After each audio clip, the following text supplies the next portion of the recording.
তাদেরকে দুটি জিনিস অনুরোধ করেছি।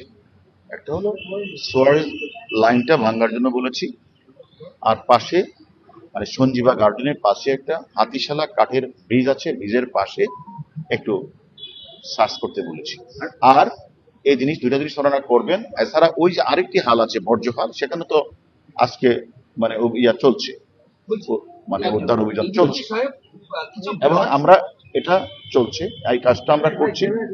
পাশাপাশি আমরা মনে করি যে আমাদের যে পারিপার্শ্বিক যে ডিজিটাল এভিডেন্স গুলি আছে যেখানে যেখানে, সেগুলি আমরা অলরেডি গড়ে ফেলেছি। আমরা কারণ আপনারা জানেন তদন্তকারী কর্মকর্তাদের মানে ঘটনাস্থলের আশেপাশে যতগুলি জায়গাতে অপরাধ সেটাও একটু মানে আমরা একটু ওয়াকেবল হওয়ার জন্য আমরা সেই জায়গাগুলিতে গিয়েছি। তারা খুবই আন্তরিকতার সহিত কাজ করছে এবং তারা প্রথমে তারা যে খালটার কথা বলেছিল সেই খালটাতে তারা বেশ কিছু যাবত আজকেও সার্চ করছেন এবং তারা কাজ করছেন। পাশাপাশি আমরাও তাদের সাথে আসছি, আমরাও তাদেরকে কিছু রিকোয়েস্ট করেছি আজকে তারা যেন সঞ্জীবা গার্ডেনের পাশে একটা হাতিশালা লেক আছে, কাঠের ফুলটার পাশটা যেন আমরা তাদের রিকোয়েস্ট করি এটা যেন সার্চ করা হয়। পাশাপাশি আমরা তাদেরকে আরেকটা রিকোয়েস্ট করেছি যে যে বাসাটাতে উনি ঢুকেছিল আমাদের মাননীয় সংসদ সদস্য, সেই বাসায়ও আমরা সার্চ করতে বলেছি যে ওই যে তিনটা যে কমুট আছে ফ্লাশ করার পরে যে ডেস্টিনেশন সেখানে যেখানে যেগুলি গিয়ে জমা হয় ওইটাও ভাঙতে বলেছি। অর্থাৎ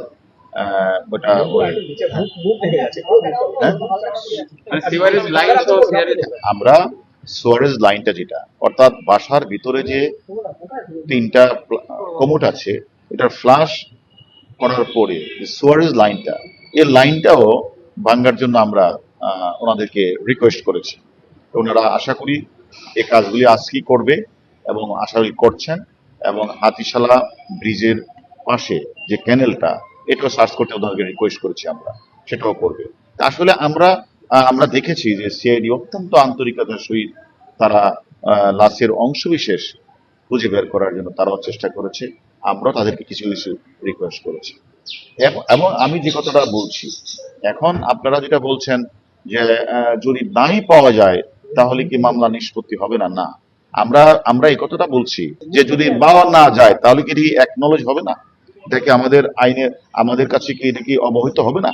এটার কোনো রেমেডি হবে না?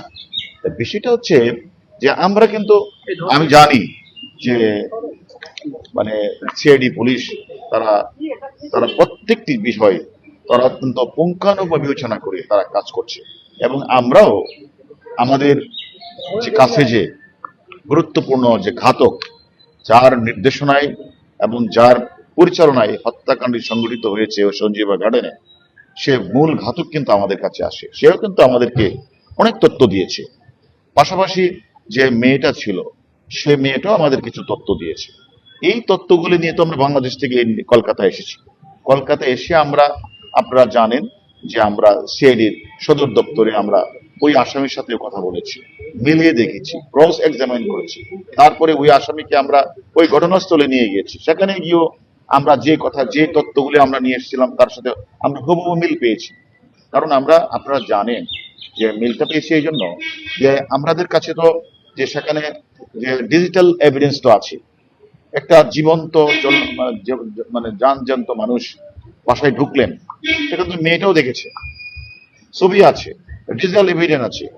এই মহিলা এই লোকটা এই মাননীয় এমপি মধুজার বের হলেন না, এটারও তো প্রমাণ আছে। আবার আপনারা দেখেছেন সন্দেহভাজন কিছু ব্যাগ টেগ নিয়ে বের হয়েছে, সবকিছু তো।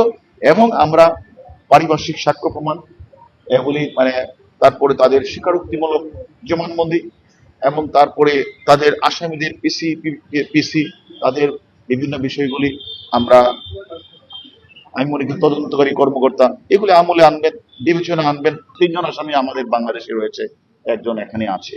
আমরা এগুলিও ওই 3 জনের সাথে আমরা কথা বলে এসেছি, তার সাথে কথা বলেছি আমরা, কিন্তু ওনাদের কথাবার্তার মধ্যে কিন্তু মানে ডিজিটাল এভিডেন্স বলেন, তাদের পারিবারিক সাক্ষ্য বলেন, পিসিপিআর বলেন, এবং সারা কোন গাড়িতে উঠেছে, কোন গাড়ি থেকে নেমেছে, কোন রুমে ঢুকেছে, সেই রুমে ঢুকার পরে সেই রুম থেকে আর বের হয় নাই, সেই তথ্য প্রমাণ তো আমাদের কাছে রয়েছে।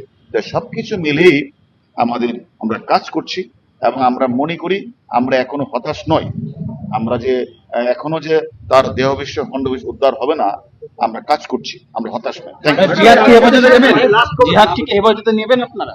আমরা আসলে দেখেন, এটা হলো দুই দেশের মধ্যে তো একটা বন্দি বিনিময় চুক্তি আছেই। এখন এখন যদি প্রয়োজন হয়, তদন্তকারী কর্মকর্তা যদি প্রয়োজন মনে করেন, তাহলে অবশ্যই ঊর্ধ্বতন কর্তৃপক্ষের সাথে কথা বলে সেক্ষেত্রে আমরা, আপনারা যে প্রশ্নটি করেছেন, সেক্ষেত্রে আমরা চেষ্টা করে দেখতে পারি।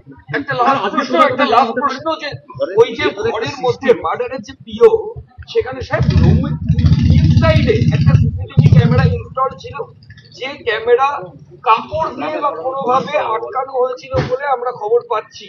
তো এতে কি কোনো ওই মেয়েটার কোনো ইনভলভমেন্ট ছিল? আসলে আসলে আপনাকে আমি যে কথাটা বলছি, আমরা মেয়ের সাথে আমাদের কথা হয়েছে, মূল ঘাতকের সাথে কথা হয়েছে, অন্যান্য আসামির সাথে কথা হয়েছে।